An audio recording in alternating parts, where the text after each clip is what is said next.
Welcome back. You're watching Credlin. Well, parents have been assured by the Prime Minister and medical experts that sending children back to school is safe and indeed necessary if we want to ensure they don't fall behind as the school year progresses. The problem is, of course, that despite the advice, some premiers and plenty of teachers' unions are wanting the lockdowns to continue. The Federal Minister for Education, Mr Dan Tehan, joins me now from Canberra. Dan Tehan, thank you for your time tonight. Welcome to the show. Help us understand why there is this grievance between the advice of the experts that sit around the table with the Premier and the Prime Ministers. They seem to agree on almost everything else. But on the issue of education, when they all get back to their states, does the unions get in their ear or something? Because it all goes to hell in a handcart. Well, Peter, good evening, and it's wonderful to join you from Hamilton tonight. As you can see from the backdrop, the wonderful Grampians there. Yes, but look, what we've said all along from a federal government point of view is that we would listen and back the medical expert panel that makes the advice on what should be open and what should be closed. And that medical expert panel, which is made up of all state and territory medical experts and the federal government's chief medical officer, what they've said all along is that it's safe for schools to be open, and that's why the federal government has had a very consistent approach on this, and that is we need to be doing everything we can to keep our schools open and having teachers teaching in the classroom.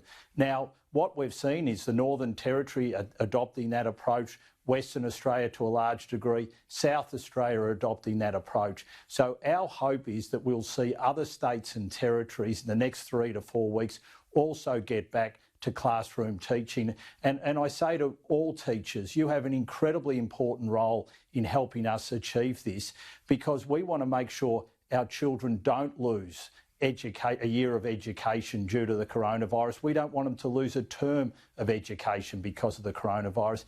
And the most important thing is that we know that the impact will be on those that from low socioeconomic areas that really feel the impact on this. And we want to make sure that those children in particular don't fall behind. The experience and the expert advice overseas doesn't differ with the advice that you are receiving and that the Prime Minister talks about in most press conferences here in Australia. So why aren't the unions and why aren't the teachers' organisations taking that advice seriously? Well, I mean, that's ultimately a question for them. We had discussions with the Australian Education Union, the federated body that represents the teachers' union, to try and work our way through this. And they understood the importance of having schools remain open, especially so those people who needed to work had a safe place for their children to continue to have an education. But ultimately, the power lies with the state and territory education unions, and they ultimately have made decisions that I think is contrary to the best interests of children in this nation, because we want them to continue to get that education. And I think contrary especially to those children from those low socioeconomic families, because that's where the real impact will be felt if we can't get children back into the classroom and getting them taught. So, look, we'll continue to have discussions with the Teachers Union. We'll continue to have discussions through the National Cabinet with all state and territory leaders about the importance of us getting all schools reopened. This is something that the Prime Minister feels absolutely passionate about, as does his whole government. There are some cases, Victoria, Tasmania too, that I can point to where the governments are saying that they will have Term 2, the entirety of Term 2, taught online and children to stay at home. And New South Wales is saying 1 day a week. I can't understand why 1 day is any better than no days in a classroom.